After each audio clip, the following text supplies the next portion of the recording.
यही पढ़ रहे थे।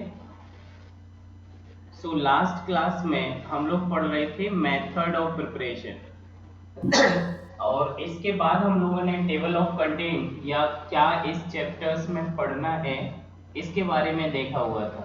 इज़न्ट सभी लोग बोलिए ओके।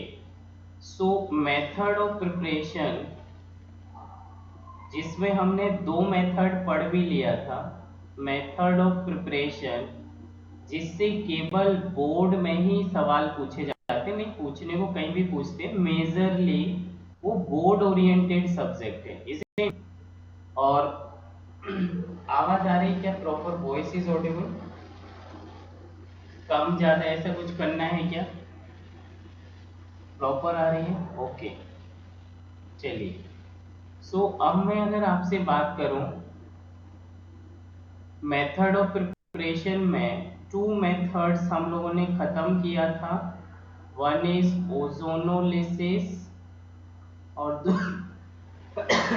दूसरा जो था वो हमने पढ़ा हुआ था ऑक्सीडेशन मेथड, अल्कोहल का ऑक्सीडेशन। It's all. अभी मैं अब ये कहना चाह रहा हूँ इसके रिगार्डिंग मैं लेक्चर 2 ऑफलाइन रिकॉर्ड करके अपलोड कर दूंगा। उसमें कुछ भी ज़्यादा ऐसा रॉकेट साइंस नहीं होता है, बड़ा सिंपल होता है। और टाइम सेव करने के लिए बीच की कल की या कल भी क्लास नहीं हुई, मंडे क्लास नहीं हुई। सो वैसे भी हम लोग लेट चल रहे हैं और सिलेबस हमें ऑन टाइम करना है। It's all. यहाँ से जो भी सवाल बनते हैं वो केमिकल प्रॉपर्टीज और जो टेस्ट होते हैं Tollens test, Fehling test, Benedict test, iodoform test, उस पे सवाल बनते हैं। इसका मतलब ये पार्ट मेजर है और इसी पे हम फोकस करते हैं। और इसके टाइप ऑफ रिएक्शन के बारे में भी पढ़ेंगे, that is nucleophilic addition reaction. So आप ऐसा मानिए कि आपका लेक्चर 3 चालू हो रहा जो आज होना था, बट किसी वजह से कल क्लास नहीं हुई तो लेक्चर 2 में आपको अपलोडेड करूंगा। लेक्चर 2 से यहाँ कोई ज़रूरत नहीं है, लेक्चर 2 नहीं पढ़ा तो 3 नहीं आएगा, ऐसा कोई कनेक्टिविटी नहीं। वो डायरेक्ट मेथड ऑफ प्रिपरेशन होता है, अल्डिहाइड से बनाओ, कीटोन से बनाओ या किसी भी तरीके से अल्डिहाइड बनाओ, अल्कीन से बनाओ, अल्कोहल से बनाओ, अल्काइन से बनाओ, अल्केन से बनाओ, तो बस वो ऐसे कैसे बनेगा कैसे बनेगा ये पढ़ना होता है। तो मुझे लगता है कि वो इतना मेजर कॉज नहीं है। ऑलराइट, जितना मेजर सवाल बनता है, जैसे कि मैंने आपको बोला था केमिकल रिएक्शन में 20 नेम रिएक्शन है इस चैप्टर से, और वो नेम रिएक्शन मैंने आपको इनलिस्टेड कराया। उन सभी का हमें मैकेनिज्म पढ़ना है और उन पे क्वेश्चन अप्लाई करने हैं। सो ये मेजर पोर्शन है। It's all right. दूसरा तीसरा लेक्चर, दूसरी बात, थर्ड लेक्चर शुरू करने से पहले मैं एक बात ये जानना चाह रहा हूँ, आपका बोर्ड क्या सेमेस्टर वाइज हुआ है क्या? बोलो हाँ ना। इस साल से बोर्ड पैटर्न सेमेस्टर वाइज हो रहा है क्या? ओके। सेमेस्टर में फर्स्ट सेमेस्टर कब चालू है? दिसंबर 2 आई थिंक, ऐसा कुछ है क्या? ओके। और ये दिसंबर में ही बाइंड अप है, इधर 31 ऑफ नवंबर से, नवंबर नहीं, अभी ये अक्टूबर चल रहा है, नवंबर। सो अभी आपके पास एक महीना बाकी है और दिसंबर में समवॉट ये चालू होगा। Just a minute guys please.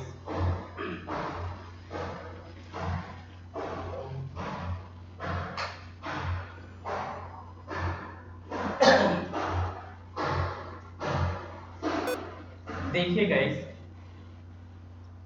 सो एक बात ये कि इस बार सेमेस्टर वाइज एग्जाम है और उसके बारे में मैं बात करूंगा। दूसरा सेमेस्टर 2 आपका होगा और उसका सिलेबस आता है। तो यहाँ पे एक बार आप मुझे बताएंगे सिलेबस क्या क्या आ रहा है? सॉलिड स्टेट, जो मुझे शायद नॉलेज है, सॉल्यूशन, पी ब्लॉक, और बायोमोलिक्यूल्स, ये आ रहा है या आपके इधर कोई डिफरेंट है? ये अलग जगह अलग अलग है, क्या है इसका सीन? फटाफट बोलो, रिप्लाई करो जरा।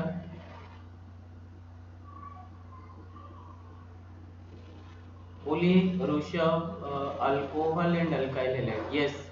To more chapter is alcohol and alkyl halide. ये आपने डिटेल पढ़ा, ये पढ़ा है, बायोमोलिक्यूल्स पढ़ा है, सॉलिड स्टेट सॉल्यूशन। सो 1 2 3 4 5 5 चैप्टर आपके कवर है। पी ब्लॉक आप एनसीईआरटी से पढ़ लें और शायद तब तक मेरी कोशिश रहेगी कि मैं उसे करा दूं। इजेंट एक बात। दूसरी बात ये जो सेमेस्टर है वो पूरा ऑब्जेक्टिव पैटर्न में आ रहा है। तो जो बच्चे नॉन जेई और नीट ओरिएंटेड हैं उन्हें बड़ी परेशानी होगी क्वेश्चंस को हैंडल करने में, या फिर ए बी सी डी में मान लो करेक्ट आंसर बी है और आप तुक्का ही मारने बैठ गए तो आप सी लगाओगे, डी लगाओगे या ए लगाओगे, तो ये सब आंसर गलत है और आपको 0 मार्क्स मिलेगा। सो आप लोग इस प्रैक्टिस को चालू करें। वैसे आपके सेंटर पे चल रहा होगा, मुझे तो नहीं पता क्या कुछ है। दूसरी बात, जेई और नीट की ये जो क्लासेस चल रही हैं आप इन्हें पढ़ें, इनसे आपको तरीका पता चलता है कि क्या पैटर्न होता है, कैसे मोर करेक्ट आंसर सही होगा। इसमें जो बोर्ड वाले बच्चे, 12th वाले बच्चे इस तरीके से सोच रहे हैं कि कुछ नहीं लिखेंगे, 4 आंसर देख के सही बैठ ही जाएगा, ऐसे चांसेस बिल्कुल ना के बराबर होते। 0.1%, 100 में 0.1 सही होने के चांसेस होते हैं। तो ये तुक्का वाला दिमाग से जो भी थॉट है वो निकाल दें और पढ़ना चालू करें। चलिए अब हम लोग अपने टॉपिक पे आ जाते हैं फटाफट। देखिए, सो हेडिंग डालिए आप। ये टॉपिक या चैप्टर का नाम था कार्बोनिल कंपाउंड्स। कार्बोनिल कंपाउंड्स का मतलब होता है जिस मॉलिक्यूल्स में C double bond O group हो। यहाँ पे एसिड काउंट नहीं करते। कार्बोनिल मतलब केवल सी डबल बॉन्ड हो। अगर अब इधर R R C double bond O किया तो इसको कीटोन कंपाउंड बोलते हैं, और आर और एक आर की जगह एच किया तो ये अल्डिहाइड बोलते हैं। कहने का मतलब दो ही कंपाउंड्स होते हैं कार्बोनिल कंपाउंड, या pure carbonyl compounds are only aldehyde and ketone. तो जो बोर्ड के बच्चे हैं आपसे इतने ही सवाल पूछेंगे, which of the following is the pure carbonyl, aldehyde, ketone, carboxylic acid, amide? तो answer is only aldehyde and ketone. तो इस तरह का आप थॉट प्रोसेस चालू करें, बाकी आप मैच्योर है, सब समझते भी हैं।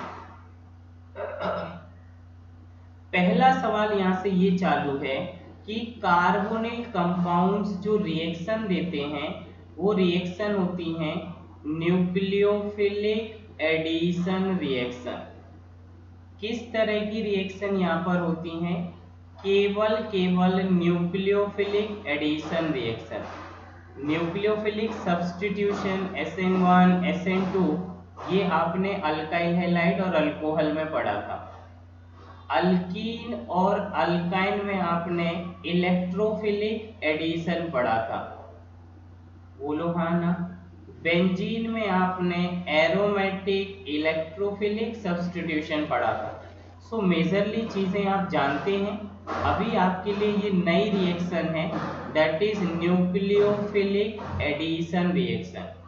तो जब भी अल्डिहाइड और कीटोन की रिएक्शन होगी वो केवल एक ही मैकेनिज्म फॉलो करेगा, न्यूक्लियोफिलिक एडिशन रिएक्शन, बोलो हाँ ना। सो देखिए टॉपिक में जो हमें रिएक्शन पढ़नी, वो जो रिएक्शन करता है उसी को हम हेडिंग लिख रहे हैं न्यूक्लियोफिलिक एडिशन रिएक्शन।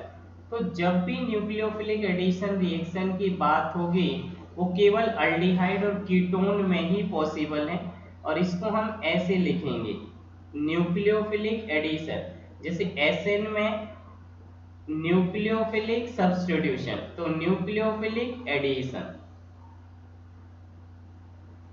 कैसे होता है एक बार देखो, मैकेनिज्म आगे पढ़ते। मान लो ये कोई अल्डिहाइड या कीटोन कार्बोनिल कंपाउंड्स है, इसके सामने कोई न्यूक्लियोफाइल और इलेक्ट्रोफाइल आया, तो हमें पता है कि ऑक्सीजन इज मोर इलेक्ट्रोनेगेटिव, तो ये इलेक्ट्रॉन अपने पे खींचेगा पार्शियल नेगेटिव और इस पे पार्शियल पॉजिटिव, मतलब ये पोलराइज्ड फॉर्म में एग्जिस्ट करता है, और पोलराइज्ड होने का रीजन है इलेक्ट्रोनेगेटिविटी। तो जहां पॉजिटिव है वहां पे न्यूक्लियोफाइल जुड़ जाएगा, और जहां नेगेटिव है वहां पे इलेक्ट्रोफाइल जुड़ जाएगा। तो ये कैसे होगा, पाई बॉन्ड को तोड़ना और दोनों चीजों को जोड़ देना, that is called nucleophilic addition. इसका मतलब ये रिएक्शन न्यूक्लियोफाइल से स्टार्ट होती होगी, या पहले एडिशन न्यूक्लियोफाइल करता होगा, इसलिए इसका नाम न्यूक्लियोफिलिक एडिशन रिएक्शन पड़ा। बोलो हाँ ना, बोलो हाँ ना, ये समझ आ रहा है। मैकेनिज्म आगे पढ़ेंगे, ये वन लाइन में इस वर्ड का मतलब समझा। न्यूक्लियोफिलिक एडिशन मतलब अल्डिहाइड और कीटोन में न्यूक्लियोफाइल आएगा, वो पहले जुड़ेगा और बाद में इलेक्ट्रोफाइल जुड़ेगा।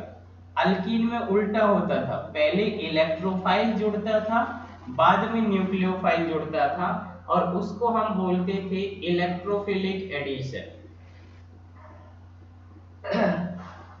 बोलो हाँ ना। अब थोड़ा सा मैकेनिज्म सुनो, और आपको सब कुछ अभी ये नया लगेगा, थोड़ा टाइम देना पड़ेगा, शायद आज की क्लास में आप बेसिक टर्म सीखोगे। तो न्यूक्लियोफिलिक एडिशन दो मीडियम में कराते हैं, मैं ऐसे लिखता हूं nucleophilic addition, NU is nucleophilic addition, या शॉर्ट में ऐसे लिख रहा। ये दोनों मीडियम में पॉसिबल है। केस 1 इन वीक एसिडिक मीडियम, और दूसरा इन वीक बेसिक मीडियम। तो पहला सवाल तो दिमाग में ये उठेगा कि क्यों मीडियम एसिडिक और बेसिक लिया, और दूसरा सवाल ये उठेगा अगर लिया ही है तो क्यों वीक लिया। इसका मतलब अगर न्यूक्लियोफिलिक एडिशन कराना है तो या तो एसिडिक लेना पड़ेगा या बेसिक लेना पड़ेगा, ये मीडियम लेना जरूरी है। तो सवाल ये है कि क्यों जरूरी है। तो केस ए अगर हम देखें, न्यूक्लियोफिलिक एडिशन रिएक्शन इन, ऐसे लिखेंगे nucleophilic addition reaction in weak acidic medium. क्या पहला डेफिनेशन या पॉइंट समझ आया कि हम लोग जो एडिशन कराएंगे उसमें हमें या तो एसिडिक या बेसिक मीडियम लेना पड़ेगा। तो सवाल ये खड़ा होगा कि क्या जरूरत थी, एडिशन में क्या फेवर कर रहा है। ये कोई कार्बोनिल कंपाउंड मतलब अल्डिहाइड या कीटोन होगा, इसलिए मैं इसे आप मिथाइल नहीं समझोगे, इसे अभी आप कुछ भी समझोगे। एक R और R की जगह H भी हो सकता है और RR भी हो, तो जनरल कार्बोनिल कंपाउंड बराबर है क्या। तो हमने इसे वीक एसिडिक मीडियम लिया, H प्लस है लेकिन वो वीक एसिडिक मीडियम है, मतलब डाइल्यूट कर दिया, या फिर किसी बहुत बेकार एसिड को ले लिया, लाइक कार्बोनिक एसिड H2CO3।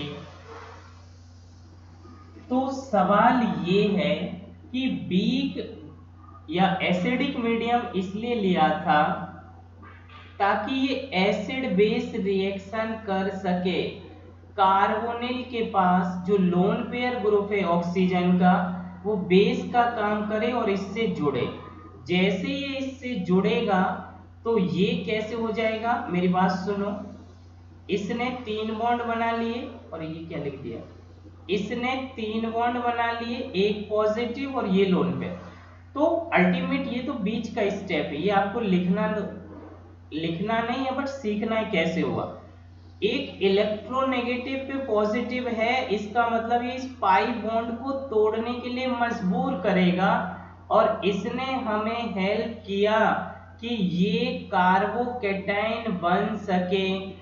और जितने जल्दी कार्बोकैटायन बनेगा उतने जल्दी कोई न्यूक्लियोफाइल इस कार्बन से जुड़ेगा और उतना अच्छा न्यूक्लियोफिलिक एडिशन होगा। तो वीक एसिडिक मीडियम इसलिए लिया गया ताकि ये पाई बॉन्ड टूट सके या ये मॉलिक्यूल्स पोलराइज हो सके। बोलो ये समझ आया कि नहीं आया? बोलो ये वर्ड समझ आया कि नहीं आया? ओके, सो इससे हमें फायदा ये हुआ कि ये जो कैटाइन था, हम चाहते थे कि ये कार्बोकैटायन बन जाए।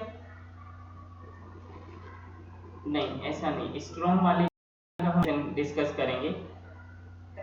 तो ये एक इंटरमीडिएट बन गया और ये इंटरमीडिएट कार्बोकैटायन बना।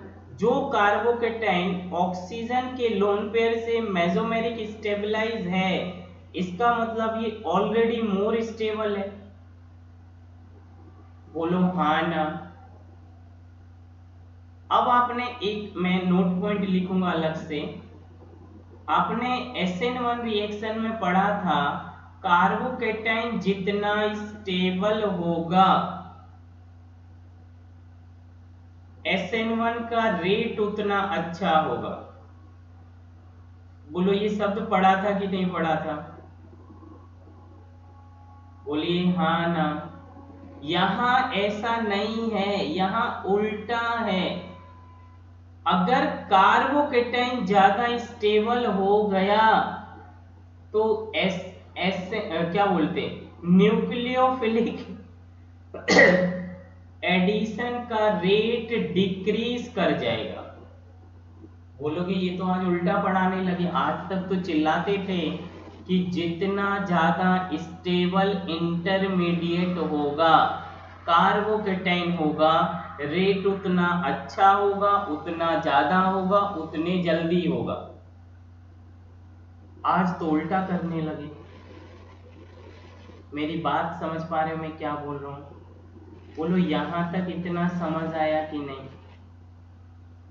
आज से पहले तो हम ऐसा पढ़ते थे कि SN1 में कार्बोकैटायन एज एन इंटरमीडिएट जितने जल्दी बनेगा, ये जल्दी बनना भी डिपेंड उसी पे कर रहा था कि जितना स्टेबल बनेगा।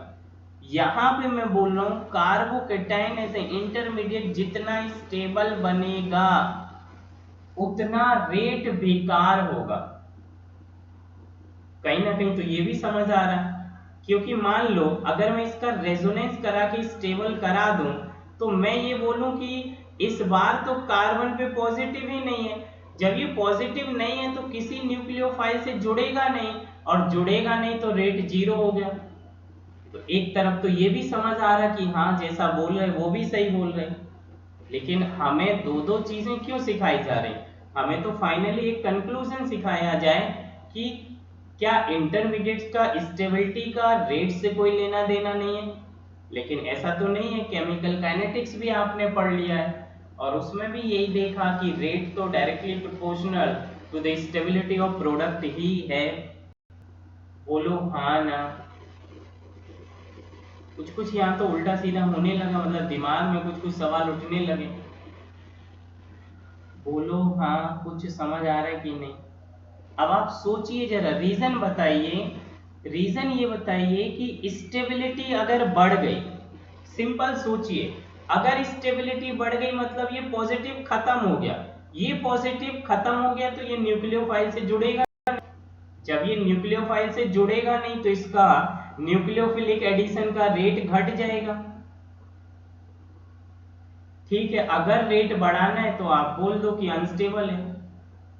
लेकिन फिर आप ये बताओ कि आज से पहले जहां भी हमने पढ़ा है, हमने तो ये पढ़ा कि इंटरमीडिएट का अच्छा होना, रिएक्शन का रेट अच्छा होना। तो क्या जो पहले पढ़ा वो गलत है? और अगर गलत है क्या इस चैप्टर से हटके है? ऐसा नहीं है, जो वो स्टेटमेंट है वो भी सही है और जो ये स्टेटमेंट है ये भी सही है, लेकिन दोनों स्टेटमेंट तो एक दूसरे का अपोज कर रहे हैं। अरे बोलो हाँ ना।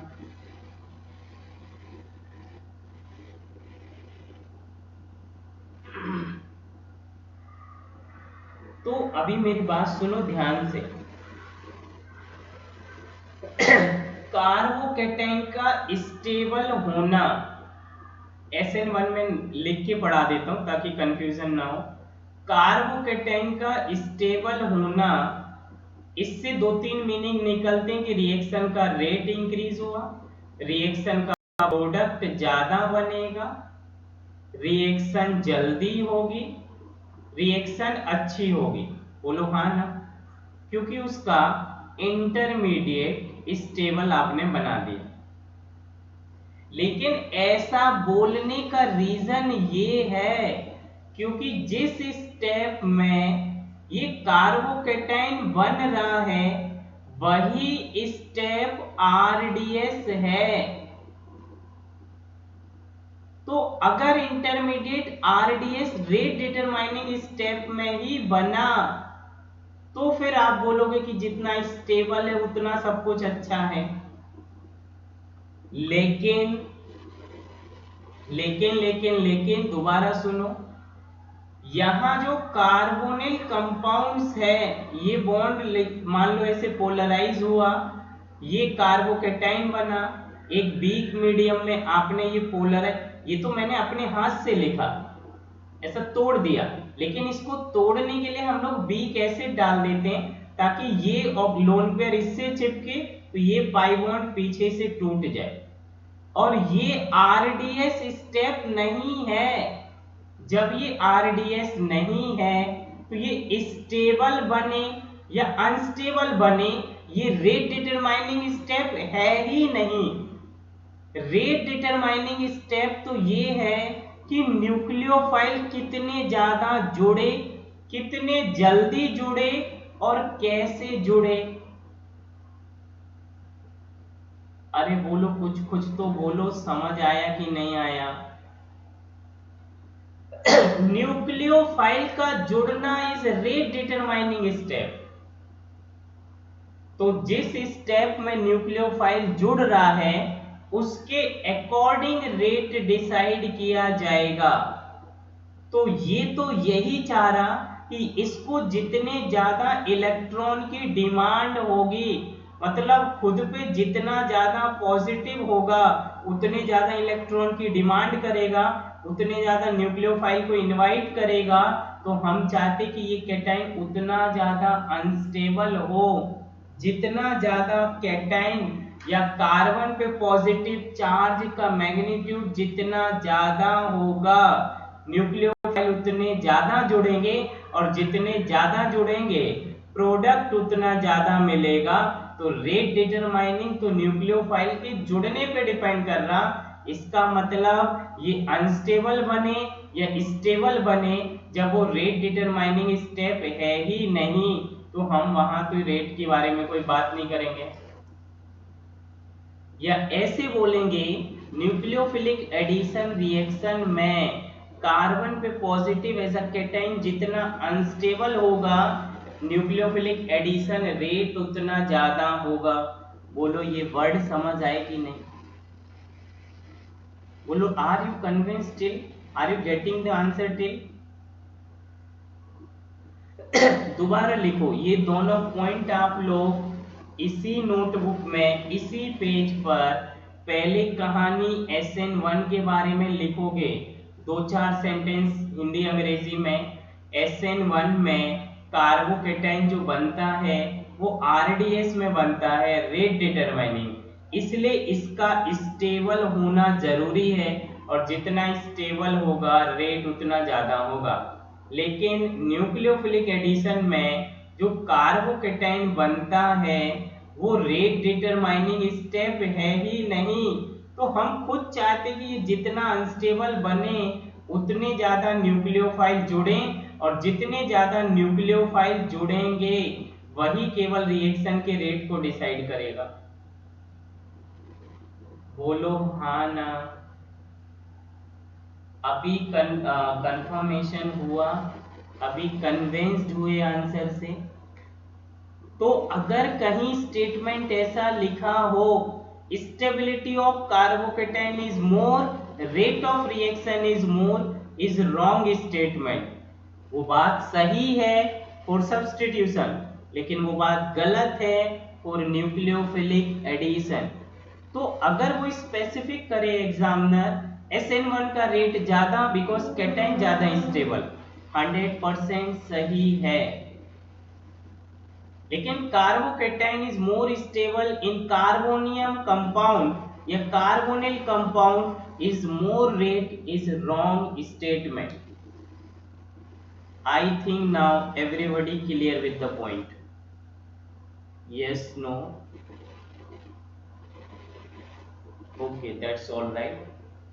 अब इसको मैं पॉइंट्स में लिखा हूं आपको। Rate of reaction is directly proportional to note one, और वैसे ये केवल SN1 के लिए नोट लिखवाया जा रहा।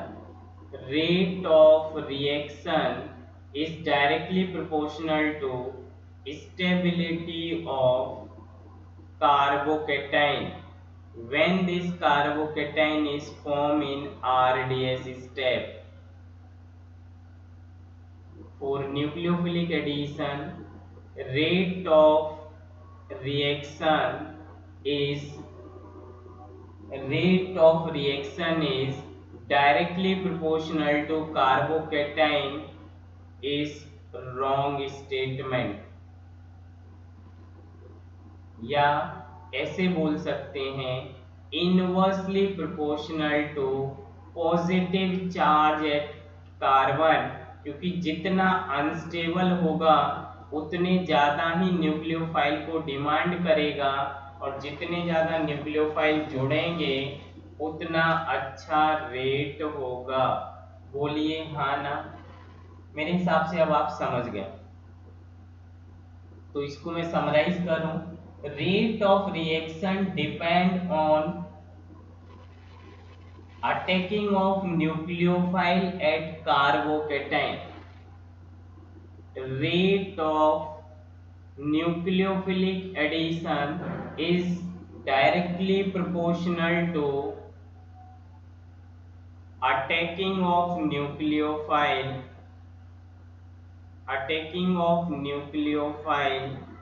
Eight C double bond O वाले कार्बन पे, एट कार्बन एटम, या ऐसे लिखें carbocation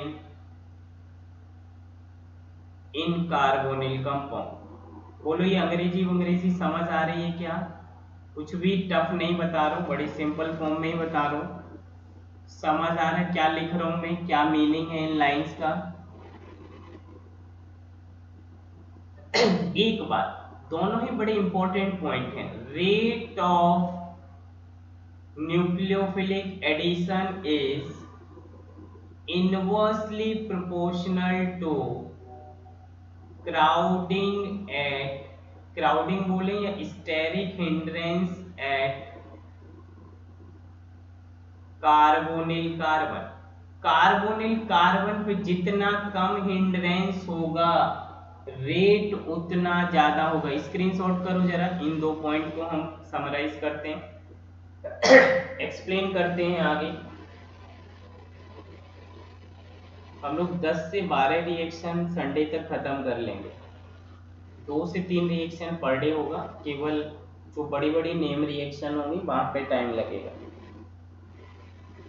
Probably Diwali is at around 4th of November, so Diwali तक हम लोग ये चैप्टर वाइंड अप करेंगे। It's just courses, let's see, might भी 10 नवंबर तक भी जाएगा, क्योंकि टॉपिक के साथ बिल्कुल भी टॉलरेट नहीं कर पाएंगे, इम्पोर्टेंट है, और सेकेंड सेमेस्टर का ज़्यादा पार्ट इसी से पूछते हैं। चलिए अब इसका मीनिंग समझो, क्राउडिंग का मतलब वैसे आप सब जानते ही हो। मान लो मैंने लिखा फॉर्मल्डिहाइड, तो ये एक अल्डिहाइड है। अगर मैं इसको ऐसे लिखूं C डबल बॉन्ड O और दोनों साइड H है, और कोई बल्कि न्यूक्लियोफाइल आ रहा है जिसकी खुद की साइज इतनी है, तो ये माइनस टूटा और ये प्लस, तो जितनी छोटी साइज इन हाइड्रोजन की है या कैटायन वाले कार्बन से जितनी छोटी साइज के ग्रुप जुड़े होंगे उतने जल्दी ही कोई न्यूक्लियोफाइल आके इस कैटायनिक कार्बन पे जुड़ पाएगा। किसी वजह से मान लो ये एसिटल्डिहाइड लिखा है, तो इसमें इस मिथाइल का खुद का इतना साइज, हाइड्रोजन का इतना, और आने वाला न्यूक्लियोफाइल की अगर बड़ी साइज है तो कई बार वो इधर इससे टकरा जाएगा और वापस लौट जाएगा, फिर वो कई बार आएगा, टकराएगा, वापस लौटेगा। जब वो इस डायरेक्शन में ही टकरा रहा होगा तभी बॉन्ड बनने के चांसेस हैं। इसका मतलब जैसे जैसे आप हिंड्रेंस बढ़ाओगे कैटायनिक पर या कार्बोनिल कैटायन पर न्यूक्लियोफाइल के जुड़ने के चांस डिक्रीज होंगे, तो रिएक्शन का रेट डिक्रीज होगा। बोलो हाँ ना? मेरी बात समझ पा रहे हो? तो सबसे छोटा अल्डिहाइड फॉर्मल्डिहाइड है जिसमें हाइड्रोजन के ग्रुप का कोई हिंड्रेंस है ही नहीं, तो कितना भी बल्कि साइज का न्यूक्लियोफाइल आए, ये हाइड्रोजन छोटे छोटे से हैं, इसका इस ग्रुप से टकराने के चांसेस हैं ही नहीं। मान लो 100 मॉलिक्यूल्स गए तो उसमें से 90 मॉलिक्यूल जुड़ गए, लेकिन यहां बड़ी साइज और कैटायनिक कार्बन पर भी बड़े बड़े ग्रुप जुड़े हैं, 100 में से 50 तो आपस में रिपल्सन करके वापस लौटा दिए, तो केवल 50 ही न्यूक्लियोफाइल जुड़े, इसका मतलब रेट घट गया। बोलो हाँ ना? तो हिंड्रेंस कार्बोनिल कैटायन पे जितना कम होगा रेट ऑफ रिएक्शन उतना ज्यादा होगा। ये पॉइंट समझे कि नहीं? न्यूक्लियोफिलिक एडिशन का मतलब पाई बॉन्ड टूटना और एक पर न्यूक्लियोफाइल जोड़ना और ऑक्सीजन के साथ कोई इलेक्ट्रोफाइल जोड़ना। एक बात इसमें दूसरा सवाल हमने ये बोला कैटायन की स्टेबिलिटी से रेट का कोई लेना देना नहीं है क्योंकि रेट का जो आरडीएस स्टेप है वो तो ये बात पर डिपेंड करता है कि कितने न्यूक्लियोफाइल जुड़े। मान लो कैटायन इतना स्टेबल है कि रिएक्शन में एक भी न्यूक्लियोफाइल जुड़ा ही नहीं, तो न्यूक्लियोफाइल का पहले जुड़ने से ही रेट डिसाइड होता था, जब वो जुड़ा ही नहीं तो हम बोलेंगे रेट 0 है। तो बताओ ऐसे कैटायन की स्टेबिलिटी से आपको क्या फायदा हुआ? आपने तो और न्यूक्लियोफिलिक एडिशन को बर्बाद कर दिया। बोलो हाँ ना?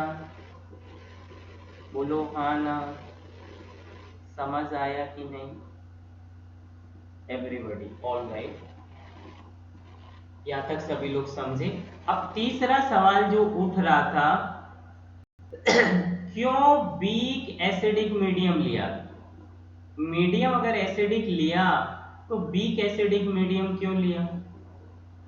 लेना ही था तो अच्छा ले लेते, स्ट्रॉन्ग ले लेते। बोलिए हाँ ना? दिमाग में ये सवाल उठता भी है, ऐसे कुछ भी बोल रहे हो? यस। सुनिए जरा, ये जो कार्बोनिल कंपाउंड्स है अगर मैंने वीक लिया तो ये बहुत वीक एसिड है, तो इसकी थोड़ी बहुत रिएक्शन अगर होगी तो इसी से होगी, बाकी किसी से नहीं होगी, और ये प्लस बन गया और उस पे आप एक न्यूक्लियोफाइल डाल रहे। मान लो आपने ये स्ट्रॉन्ग न्यूक्लियोफाइल OH माइनस लिया एज ए न्यूक्लियोफाइल और मीडियम का बीकर में स्ट्रॉन्ग एसिड ले लिया H प्लस, तो ये तो स्ट्रॉन्ग एसिड स्ट्रॉन्ग बेस आपस में रिएक्शन करके वाटर बना के बाहर निकल जाएंगे और रिएक्शन में सारा न्यूक्लियोफाइल खत्म हो गया। जब न्यूक्लियोफाइल बीकर में बचा ही नहीं तो एक भी न्यूक्लियोफाइल इधर जुड़ेगा नहीं, और जब जुड़ेगा नहीं तो न्यूक्लियोफिलिक एडिशन का रेट बेकार। क्या परेशानी आई, वो समझ आया कि नहीं आया? अगर आपने वीक एसिडिक मीडियम लिया तो ये इस आने वाले न्यूक्लियोफाइल के लाखों में से किन्हीं 2-4 मॉलिक्यूल से जुड़ जाएगा और वाटर निकाल देगा। लेकिन आपने स्ट्रॉन्ग लिया तो मीडियम में या बीकर में स्ट्रॉन्ग एसिड, और आने वाला जो भी न्यूक्लियोफाइल होगा उस पे माइनस है, और वो माइनस अगर H से जुड़ेगा तो आपस में एसिड बेस रिएक्शन करके वाटर निकाल दिया, मतलब सारे न्यूक्लियोफाइल आप खुद ही डिस्ट्रॉय करते जा रहे हैं स्ट्रॉन्ग एसिडिक मीडियम लेके, और फिर आपका एक भी न्यूक्लियोफाइल जुड़ेगा ही नहीं। जब न्यूक्लियोफाइल जुड़ा नहीं तो रेट बेकार, फिर से आपका न्यूक्लियोफिलिक एडिशन नहीं मिला, फिर से रिएक्शन का रेट बेकार। बोलो पल्ले पड़ा कि नहीं पड़ा? Tell me very fast please. It's all right. तो आप इसका रीजन यही लिखोगे, वीक एसिडिक मीडियम इसलिए लिया जाता है ताकि जो न्यूक्लियोफाइल आप अटैक कराना चाह रहे, जो न्यूक्लियोफाइल आप बीकर में बाहर से डाल रहे, वो न्यूक्लियोफाइल कैटाइन तक पहुंच के जुड़ के उसे आपका एसिडिक मीडियम डिस्ट्रॉय ना करे, एसिडिक मीडियम आने वाले न्यूक्लियोफाइल से रिएक्शन ना करे, किसी दूसरे प्रोडक्ट में कन्वर्ट ना हो। क्या ये अंग्रेजी में सेंटेंस लिख लोगे? अंग्रेजी हिंदी जिसमें भी तुमको लिखना हो, क्या ये दोनों पॉइंट समझ आए? लिख लोगे? कैसे न्यूक्लियोफिलिक एडिशन होती? 4 सवाल अभी तक बने, चारों में डिस्कस कर चुका हूं। अभी तक सारी थ्योरेटिकल पॉइंट मेरे हिसाब से ऐसा बेसिक पॉइंट आपको समझ आ गए होंगे। बोलो हाँ ना। दूसरा है केस 2। केस ए में हमने एसिडिक मीडियम लिया, तो दूसरा हम करते हैं nucleophilic addition in week basic medium. इस बार हमने मीडियम वीक बेसिक लिया, तो या तो एसिडिक लीजिए या बेसिक लीजिए, बट दोनों ही वीक लेने। तो अब जरा सोच के मुझे बताएं कि वीक बेसिक मीडियम कैसे न्यूक्लियोफिलिक एडिशन को फेवर करेगा? फटाफट बोलिए।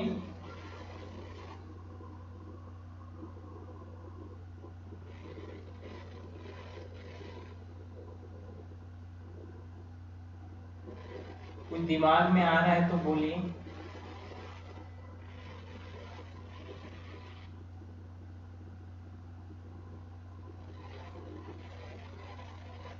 एसिड बेस कहां से हो जाएगा? एसिड लिया ही नहीं इस बार। हाँ, तो नहीं होगा तो वीक क्यों लिया? फिर स्ट्रॉन्ग ले लो जब एसिड बेस हो ही नहीं रहा तो। जब स्ट्रॉन्ग क्या बोलते हैं, एसिड बेस रिएक्शन हो ही नहीं रहा, तो आप वीक बेस क्यों ले रहे हैं? आप इसी को स्ट्रॉन्ग ले लो। मेरी बात समझ आई क्या? आप इसी में स्ट्रॉन्ग बेस ले लेते, स्ट्रॉन्ग बेसिक मीडियम ले लेते, बट ऐसा नहीं लेते। क्यों? ऐसा क्यों?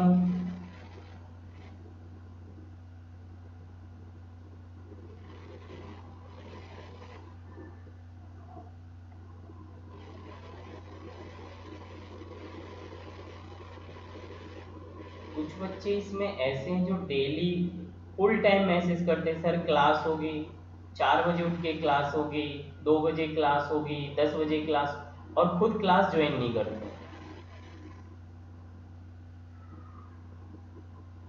फुल टाइम सर क्लास लीजिए, सर सिलेबस नहीं हो रहा, खुद क्लास स्किप करके भाग रहे हैं, तो वो जानते हैं कि उनका क्या ही हो सकता है।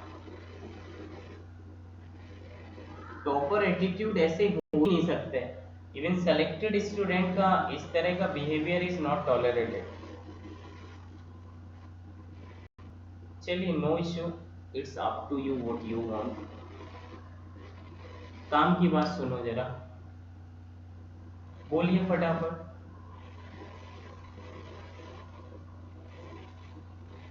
देखिए मैं बोलता हूँ, स्ट्रॉन्ग बेसिक मीडियम इसलिए नहीं लिया क्योंकि बीकर में आपने कार्बोनिल लिया, उसी में आपने स्ट्रॉन्ग बेसिक मीडियम OH डाल दिया, और मान लो OH से कोई वीक न्यूक्लियोफाइल आप जोड़ना चाह रहे, तो इस बार सारे का सारा OH जाके जुड़ जाएगा, और जिस न्यूक्लियोफाइल को आप जोड़ना चाह रहे थे वो जुड़ेगा नहीं। तो ये स्ट्रॉन्ग बेसिक मीडियम का जो लोन पेयर कंटेनिंग मॉलिक्यूल्स है वो इंटरनल कंपटीशन क्रिएट करेगा आने वाले न्यूक्लियोफाइल को जिसे आप जोड़ना चाह रहे थे। बोलो हाँ ना, बोलो कुछ कुछ पल्ले पड़ा। उसे क्या लेना देना कि ये OH माइनस बेसिक का न्यूक्लियोफाइल है या आपने डाला, बीकर में सब कुछ इकट्ठा डाल दिया तो वो तो तुरंत ये काम करेगा कि खुद पे लोन पेयर है OH माइनस और कार्बोनिल कार्बन पे पॉजिटिव है, खुद जाके जुड़ना पसंद करेगा या खुद जुड़ना चालू कर देगा। तो आप चाहते थे कि आप जो न्यूक्लियोफाइल जोड़ें Nu माइनस के इस पे जुड़ें और ऐसे जुड़े हुए आपको प्रोडक्ट मिलें, लेकिन इसकी जगह आपको उल्टा स्ट्रॉन्ग बेस जो आपने लिया था वो जाके जुड़ने लगे और आपको ये प्रोडक्ट मेजर मिला। 80% तो यही मिल गया और 20% ये मिला। बेस स्ट्रॉन्ग है, स्ट्रॉन्ग मतलब क्या होता है? More in specific. O minus strong है मतलब व्हाट? स्ट्रॉन्ग मतलब इसका पावर ज्यादा है, इसका कॉन्सेंट्रेशन ज्यादा है, ये डाइल्यूटेड नहीं है, या ये 1 मोल लिया तो ये 500 मोल ले लिए, इसको स्ट्रॉन्ग बोल रहे हैं।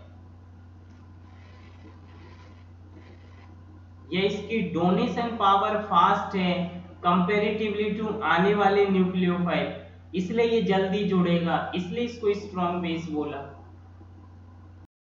बोलो हाँ ना। स्ट्रॉन्ग बेस मतलब जिसका pH 7 से ज्यादा, 8 9 10 12, इसका मतलब वो लोन पेयर डोनेशन फास्ट है, इसका मतलब वो बेस अच्छा है। इन्होंने पूछा कि OH माइनस है और दूसरा SH माइनस है, तो बताइए कौन अच्छा न्यूक्लियोफाइल है और कौन जुड़ेगा। मान लो कि मैंने इसका 1 मोल लिया, ये जो स्ट्रॉन्ग बेस आपने लिया वो भी 1 मोल लिया और इसका 0.5 मोल लिया, तो इन दोनों में कौन स्ट्रॉन्ग हो गया? यही हो गया OH as a basic medium. दूसरा, अगर सब कुछ बराबर 1 मोल का लिया तो कौन अपने लोन पेयर जल्दी डोनेट करेगा?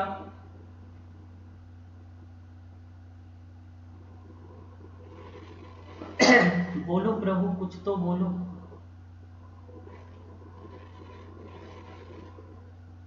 अब मैं बोल देता हूं, एक लिखा H2O, तोड़ा तो H प्लस OH माइनस, दूसरा लिखा H2S, तोड़ा तो ये लिखा H प्लस SH माइनस।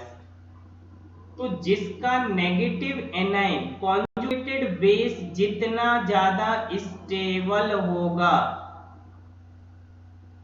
जितना ज्यादा स्टेबल होगा वो उतना अच्छा एसिड होगा। बोलो हाँ ना।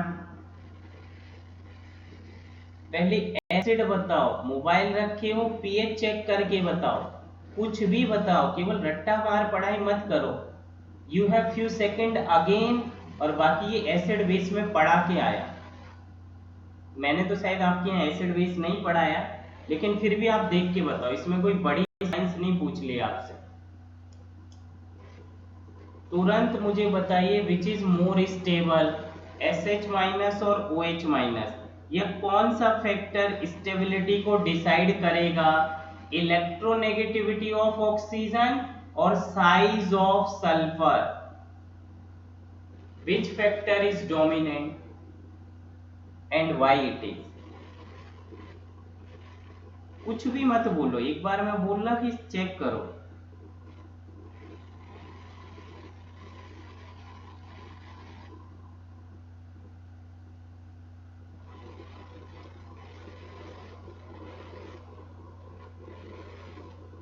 You have time, please.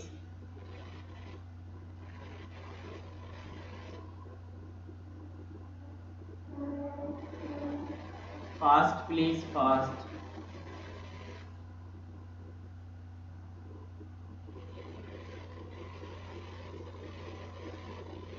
कुछ पता चला क्या? कुछ आंसर आया? ये बेसिक बेसिक चीजें बड़ी छोटी हैं और यही नीट और जेई का सिलेक्शन देते हैं। कोई बड़ी रॉकेट साइंस सिलेक्शन नहीं देता है, छोटी छोटी चीजें इतना क्रिस्टल क्लियरिटी से आता जाता है, वही सिलेक्शन देता है। मेरे हिसाब से आंसर आ गया होगा, बोलिए फटाफट। ये ऐसा कई बार क्वेश्चंस भी आता है, why H2S is stronger acid than water? Hydrogen sulfide is stronger acid or more acidic than water. Why?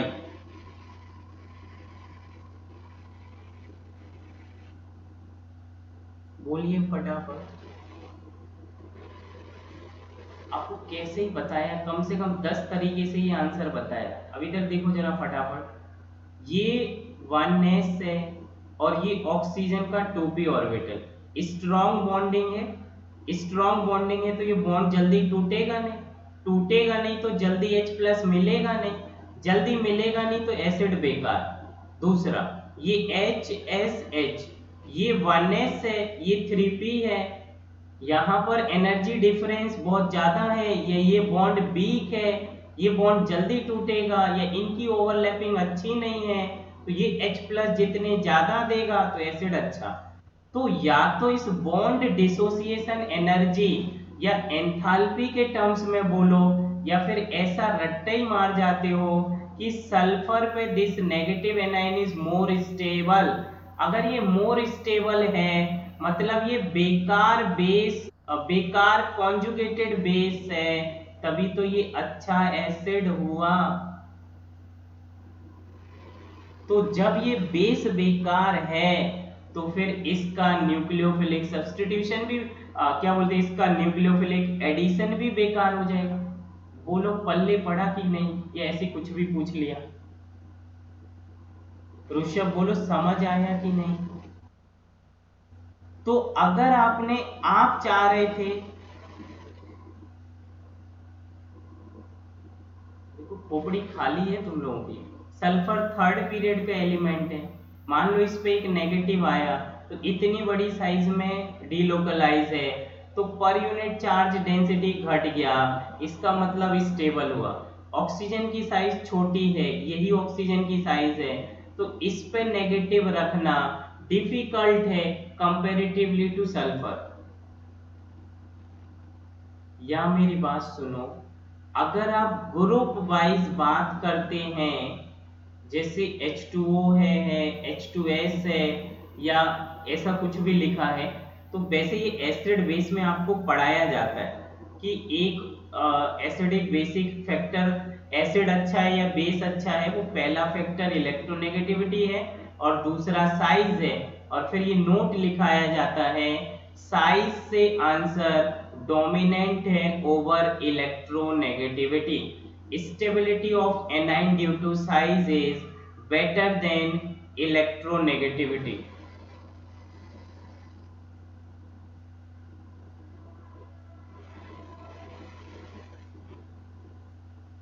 तो ऑक्सीजन ज्यादा इलेक्ट्रॉन अट्रैक्ट क्यों करता है जबकि उसकी साइज स्मॉल? अरे इलेक्ट्रोनेगेटिविटी और फ्री चार्ज में अंतर है, बिल्कुल खोपड़ी से खाली ही हो तुम सब, ये तोड़ दिया गया तो ये H प्लस है और ये O माइनस है। अब इसकी दिक्कत है, अगर ये इलेक्ट्रॉन नेगेटिव रख सकता तो क्यों आप सल्फर को इलेक्ट्रॉन एफिनिटी ज्यादा बताते हो देन ऑक्सीजन से? क्यों? एफिनिटी का तो मतलब ही होता है नेगेटिव को स्टोर करके रखना, और ये पढ़े ही थे कि थर्ड पीरियड की इलेक्ट्रॉन एफिनिटी अपने सेकंड पीरियड से ज्यादा होती है, या अपने पूरे ग्रुप में सबसे ज्यादा होती है। तो ऑक्सीजन का बॉन्डेड स्टेट में इलेक्ट्रॉन को अपनी साइड खींचना, वो केवल उसके न्यूक्लियस की पावर बता रहा है। जब आप उसको तोड़ के पूरा दे दो तो बोलेगा नहीं नहीं भैया मुझे नहीं चाहिए, मैं कहां रखूंगा। कुछ पल्ले पड़ रहा कि सब ऐसी हवाबाजी कर रहे हो? आपने लिखा कि ऑक्सीजन क्यों अट्रैक्ट करता है, वो स्मॉल साइज है, प्रोटॉन के नंबर ज्यादा है, इसलिए इलेक्ट्रॉन को खींचना चालू कर देता है शेयर्ड बॉन्डेड फॉर्म में। लेकिन अगर कोई इतना दानी हो कि ले भाई तुझे ही जरूरत है रख ले, तो हाथ खड़े करता है भैया कहाँ रखूं। मान लो कि इसको एक दे रहा, कोई ये बोले नहीं नहीं ले दोनों रख ले, तू ही तो सबसे अमीर है, तो कभी पढ़ा है कि ये ऐसे दो दो माइनस रख के स्टेबल है? केवल O2 माइनस फॉर्म में एग्जिस्ट कर रहा है। इसका प्रोटॉन इन इलेक्ट्रॉन के पावर का बैलेंस ही नहीं कर पाएगा। सब बेकार। अब ऐसा अलग से मत बोल देना एमओटी में पढ़ा, ऑक्साइड पढ़ा, वो सब अलग कहानी है। तुमको आधा अधूरा आता है वो मुझे पता भी है। अभी मेरी बात क्या ये समझ आई? तो अब फिर से सुनो फटाफट। हमको अब एसिड और बेस की कहीं जरूरत पड़ेगी नहीं। आप क्या करोगे, इनको डायरेक्ट एसिड तोड़ोगे, लेकिन मैंने आपको बताया इसको तोड़ने में या तो वीक एसिडिक मीडियम हम डालते हैं या वीक बेसिक, ताकि इसके तोड़ने में मदद करें। लेकिन आपको थ्योरेटिकल, आपको तो पेपर पे लिखना है। ऐसा तो कंपनी करती है, मैन्युफैक्चरिंग प्लांट में किया जाता है, ताकि ज्यादा से ज्यादा न्यूक्लियोफिलिक एडिशन हो सके। अब आपने तो हाथ से तोड़ लिया, आपका क्या ही जा रहा था। अब इधर देखो, मान लो इस बीकर में आपने OH माइनस भी लिया और SH माइनस लिया, तो ये तो स्टेबल एल्केन था और OH माइनस को आपने बेसिक मीडियम मान लिया, तो ये OH ही जाके जुड़ना पसंद करेगा और ऐसा प्रोडक्ट आपको ज्यादा मिलेगा और ऐसा प्रोडक्ट SH वाला कम मिलेगा। जबकि आपका डिजायर्ड प्रोडक्ट था कि आप SH एज अ न्यूक्लियोफाइल इस पर चिपकाएं। बोलो हाँ ना? तो कहने का मतलब कि जो भी न्यूक्लियोफाइल आप जोड़ना चाह रहे उससे बेकार बेसिक मीडियम लीजिए, ताकि आने वाले न्यूक्लियोफाइल को इंटरनल कंपटीशन ना दे। अगर न्यूक्लियोफाइल को आने से रोक दिया और वो बोलेगा तुम मत आओ मैं खुद ही चिपक जाऊंगा उधर, तो फिर आपका वो न्यूक्लियोफिलिक सब्स्टिट्यूटेड जो भी न्यूक्लियोफाइल आके आप जोड़ रहे, not substitution, addition. So nucleophilic addition के प्रोडक्ट कम मिलेंगे, आपका डिजायर्ड प्रोडक्ट कम मिलेगा। तो आप चाह रहे कि आप इतना बेकार बेसिक मीडियम लें कि ये खुद ही नहीं जाके जुड़ पाए, या लाखों में 2-3 ही जाके जुड़े, तो आपका जितना भी न्यूक्लियोफाइल होगा वो सारा जाके जुड़ जाएगा और आपका न्यूक्लियोफिलिक सब्स्टिट्यूटेड प्रोडक्ट मेजर मिलेगा। बोलो हाँ ना? क्या चक्कर है मैक्सिमम गेट एग्जिस्ट, मतलब मजा नहीं आ रहा क्या लेक्चर में? ये आता है ये सब, या टाइम इश्यूज है? व्हाट इज नींद आ रही है? पढ़ते कब हो फिर तुम लोग?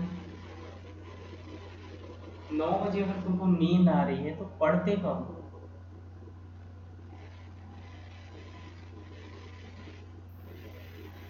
सुबह मेरे लिए बहुत हेक्टिक होता है, फिर मेरे को पूरे दिन नींद आती है। एक तो लेक्चर का टाइम टेबल इतना डिफिकल्ट, और सारे बच्चे जेई एडवांस नीट एडवांस होते हैं, उनमें पढ़ के बैठना होता है। तुम्हारे जैसे कुछ भी पढ़ा दो, इतने इजी बच्चे यहाँ नहीं है। फिर 6 बजे जगना और कभी लेट नाइट नींद आती है तो मुझे सुबह क्लास कैंसिल करनी पड़ती है। मैं 9 बजे सो गया, नींद 12 बजे ही आ रही है, तो फिर मेरे को 4-5 बजे जगना पड़ता है, और वो 4-5 घंटे में पूरी नींद नहीं होती, पूरे दिन हैंगओवर रहता है।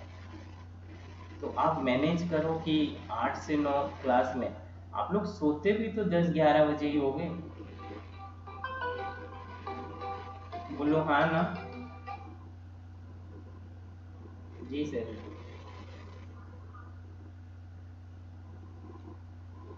अभी किधर सर?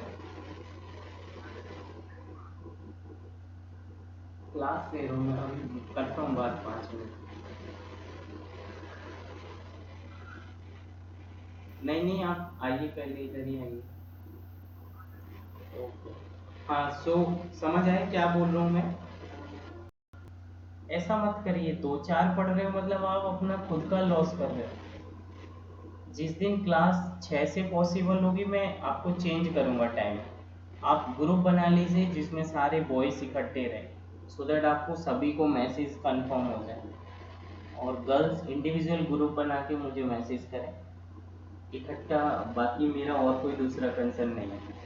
और 9 बजे नींद आना मुझे नहीं लगता कि कहीं से कहीं तक ये वैलिड पॉइंट है।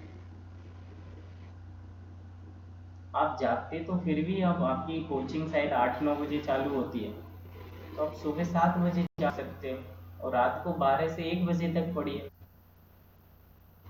अभी 9 बजे सो जाओगे, 9 बजे ही जागोगे, कैसे नीट निकल जाएगा, कैसे जेई निकलेगा? आई डोंट माइंड कि आप क्या ही पढ़ रहे हो। जी, कॉपरेट फॉर दैट, और ये जरूरी भी है, अदरवाइज सिलेबस होगा नहीं, आप ये मान के चलिए।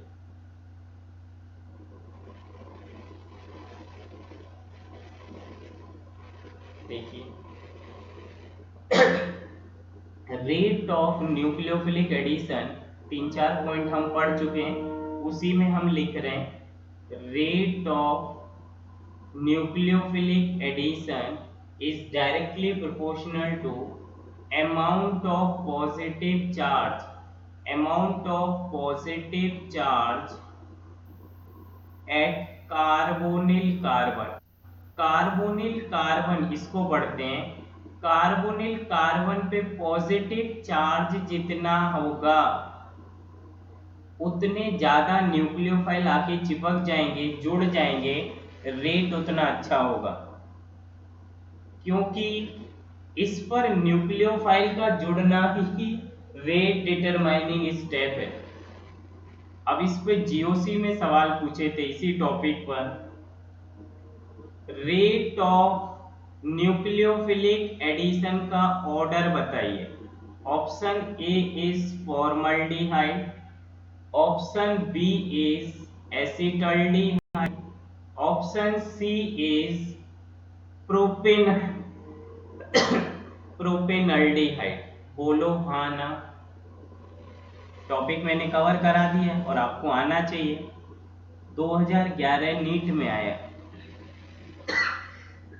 नीट इन द सेंस कि तब आपका स्टेट एग्जाम चलता था, मतलब मेडिकल में आया। ABC is correct answer. जितना कम क्राउडिंग होगा उतने ज्यादा, एक तो ये पॉजिटिव होगा, इसका रीजन सीखो जरा। मान लो मैंने इसको पोलराइज किया, पोलराइज करने का काम तो एसिड बेस करता है, लेकिन हमें क्या लेना, हमको तो रिएक्शन चिपकानी है, तो ऐसे तोड़ लिया। जैसे ये तोड़ा, एक तो ये हाइड्रोजन ना तो कोई इलेक्ट्रॉन देगा, जब ये देगा नहीं तो ये पॉजिटिव चार्ज जितना भी है बहुत ज्यादा है, और जितना ज्यादा पॉजिटिव होगा उतने ज्यादा न्यूक्लियोफाइल चिपकेंगे, जुड़ेंगे, उतना ज्यादा रेट होगा। दूसरा रीजन, कार्बोनिल कैटाइन पर, कार्बोनिल कार्बन पर हिंड्रेंस मिनिमम है, तो कितना भी बड़ा न्यूक्लियोफाइल आएगा जुड़ जाएगा, हिंड्रेंस नहीं है। मान लो इस बॉन्ड को तोड़ा तो ये माइनस और ये प्लस, तो यहां इस मिथाइल की अपनी कोई बड़ी साइज है, तो यहां पर आने वाले न्यूक्लियोफाइल को हिंड्रेंस देगा। 2-4 में धक्के दिया, रिपल्सन किया और ये वापस भगा दिया, तो मान लो कि उतने कम न्यूक्लियोफाइल जुड़ पाएंगे। दूसरी बात, ये मिथाइल प्लस आई का काम कर रहा, अगर इलेक्ट्रॉन डोनेट करेगा तो ये पॉजिटिव स्टेबल हो जाएगा, और पॉजिटिव चार्ज का डिक्रीज होना, रेट ऑफ एडिशन का डिक्रीज होना, बोलो हाँ ना, बोलो हाँ ना। और यहां पर तो प्रोपाइल है और भी बल्कि ग्रुप, और भी ज्यादा हिंड्रेंस, और भी स्ट्रॉन्ग प्लस आई, इसका मतलब इसका रेट और मिनिमम। सो रेट सबसे अच्छा A, then B, then C. क्या ये सवाल समझ आया कि नहीं आया? Everybody tell me yes no. Alright, अगला क्वेश्चन फिर आपके लिए। अब आप मुझे बताओगे rate of nucleophilic addition reaction का order. Second question, rate of A N order nucleophilic addition reaction का order. Option 1 is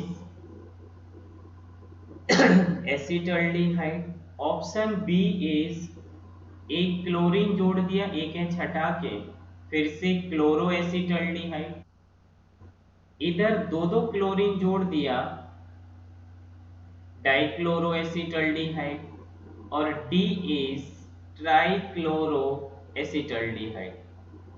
rate of N का ऑर्डर फटाफट बोलो।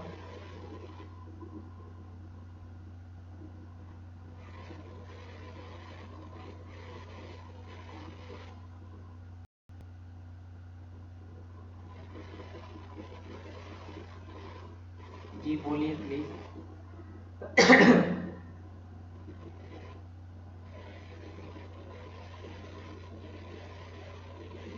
किस पर न्यूक्लियोफाइल जल्दी जुड़ेगा, ज्यादा जुड़ेगा? A D C B is wrong answer, Pooja Chaudhary is wrong answer.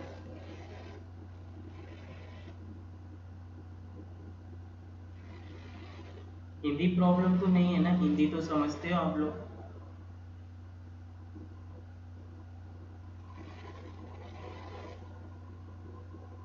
Ji please, then answer बताइए।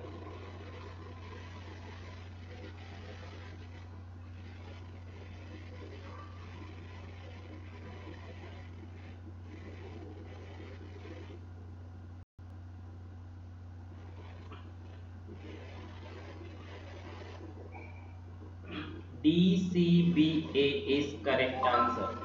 All right, all right. देखिए साइज का तो एज सच कोई हिंड्रेंस नहीं है, क्योंकि ये क्लोरीन इस कार्बन से जुड़ा, इससे डायरेक्ट थोड़ी ना जुड़ा। अब हमने क्या किया, सभी को तोड़ा, प्लस माइनस, टूट गया माइनस प्लस, टूट गया प्लस, और ये टूट गया माइनस प्लस, बोलो हाँ ना। तो ये मिथाइल तो अगर प्लस आई से इस पॉजिटिव को खत्म कर दे, स्टेबल कर दे, तो एक भी न्यूक्लियोफाइल जुड़ेंगे नहीं, तो रेट जीरो। लेकिन यहाँ ये डी देखो जरा, इस कार्बन से तीन तीन क्लोरीन है, जो कि माइनस आई का काम करता है, और जब जैसे ये तीन तीन क्लोरीन इलेक्ट्रॉन खींचेंगे अपनी तरफ ड्यू टू इलेक्ट्रोनेगेटिविटी, तो ये इलेक्ट्रॉन इधर खींचेंगे, पॉजिटिव बढ़ गया, और जितना ज्यादा पॉजिटिव होगा उतने ज्यादा न्यूक्लियोफाइल जाके चिपकेंगे, जुड़ेंगे, रेट उतना ज्यादा। Answer is D C B A, बोलो हाँ ना। आंसर लिखो इधर, note point. Rate of A N is directly proportional to minus M minus H, H होता नहीं है, माइनस एम और माइनस आई ग्रुप, क्योंकि ये पॉजिटिव चार्ज बढ़ाएगा, और हमारा रेट केवल पॉजिटिव पे डिपेंड कर रहा है, या मेजर फैक्टर पॉजिटिव पे डिपेंड कर रहा है। बोलो पल्ले पड़ा कि नहीं पड़ा? Tell me guys please. yes, then again the last question for today class. Not last, two questions are there. ताकि हमारा सिलेबस खिंच जाए और कल से हम लोग 3 question, again I am sorry syllabus बढ़ता जा रहा है, बट एनी हाउ आपके फेवरेबल पॉइंट है, आपको सपोर्ट मिलेगा। एक बात, दूसरा आप इसको रिवाइज करिए और क्वेश्चंस एप्लीकेशन करिए। हम नवंबर के बाद सिलेबस बाइंड अप करने के बाद आप रिकॉर्डेड एक बार देखिए, और केवल अगर इंस्टीट्यूट अलाउ करेगा तो मैं आपके केवल क्वेश्चन सेशन डिस्कस करेंगे। Last 21 year JEE Mains, not advance, advance से आपको कोई लेना देना नहीं है, मेंस के क्वेश्चंस कराऊंगा सो दैट आप समझ पाएंगे। सिस्टम नहीं अलाउ करेगा तो फिर आप डायरेक्टली अप्रोच करोगे तो मैं करूंगा, वो भी नहीं करोगे तो दोनों एंजॉय करेंगे। Let's stop that point first, will discuss the questions. और उस क्वेश्चंस को एक्सप्लेन करने से पहले मैं थोड़ा सा थियोरेटिकल पॉइंट कनेक्ट कर दूं। नोट पॉइंट लिखिए, among the isomers, note point very important also, among the isomers, अगर आइसोमर्स मतलब मॉलिक्यूलर फॉर्मूला सेम है, या फिर ऐसा बोलो in isomeric structure rate of AN is nucleophilic addition is more in aldehyde than ketone। क्या ये अंग्रेजी समझ पाए?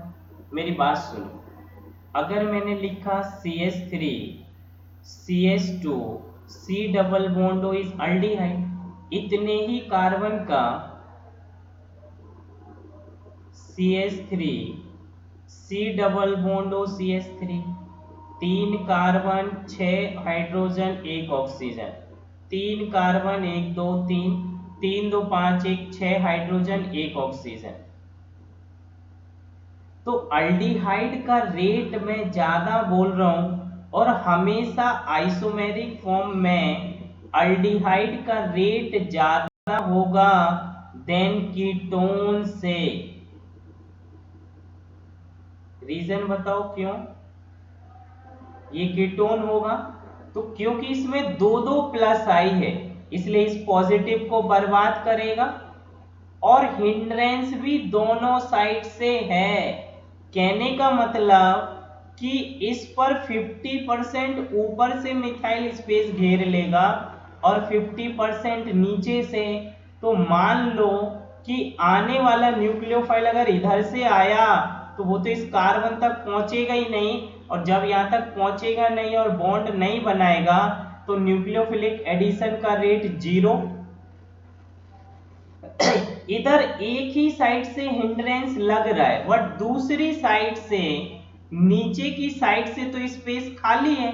तो आने वाला अगर न्यूक्लियोफाइल इस साइड से अप्रोच करे, कैटाइन बनना मतलब sp2 प्लेनर, तो इधर से जुड़ने के चांसेस हैं, ऊपर से थोड़े कम हैं, बट जुड़ने के चांसेस ज्यादा हैं। और इस कैटाइन को तो ऊपर से भी एक ग्रुप ने घेर लिया और नीचे से भी घेर लिया, इसका मतलब इसके ऊपर से भी आधे चांस, नीचे से भी आधे चांस। जब न्यूक्लियोफाइल कम जुड़ेगा तो रेट कम होगा। बोलो कितने लोग ये बात समझ पाए? कितने? क्या जितने भी बचे वही बोले। Very less in number but it's okay, please tell me fast. Everybody got it? So isomeric aldehyde, isomeric form में अल्डिहाइड का रेट हमेशा ग्रेटर देन कीटोन। अब दो मैं क्वेश्चंस लिख रहा हूं, आप सोचोगे और कल मुझे आंसर बताओगे। Just a minute. तीसरा सवाल वही है, रेट ऑफ एन का ऑर्डर न्यूक्लियोफिलिक एडिशन। सवाल नंबर तीसरा ये है, CH3H C double bond O, option A. Option B is acetone. Option C is benzophenone, ये नाम मैं आपको पढ़ा चुका था। और एसिटोबेंजोन, और लास्ट इज बेंजोफिनोन।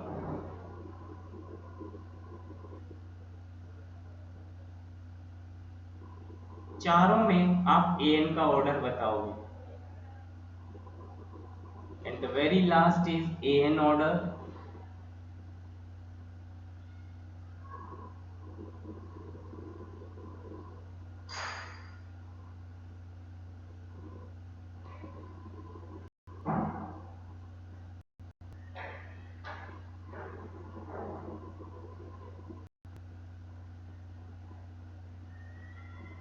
बड़ा इजी है कॉन्सेप्ट, ये सब पढ़ा दिया गया।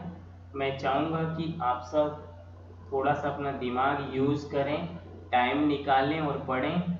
6 घंटे से कम पढ़ना नीट या जेई नहीं निकलेगा, इट रिक्वायर्ड योर प्रैक्टिस। बाकी आप किसी के भी रिव्यू देख लीजिए, 2 घंटे वाला कभी टॉपर नहीं बना। D C A B is wrong answer. तुरंत में कुछ मत बताइए, आपका लेवल मैं बड़े अच्छे से जानता हूँ।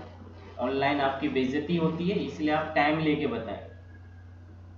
कल तक का टाइम है, कल आप मुझे बताइए, आप सोचिए, रीज़न बताइए, नहीं आएगा तो मैं डिस्कस करूँगा। That's all, thank you.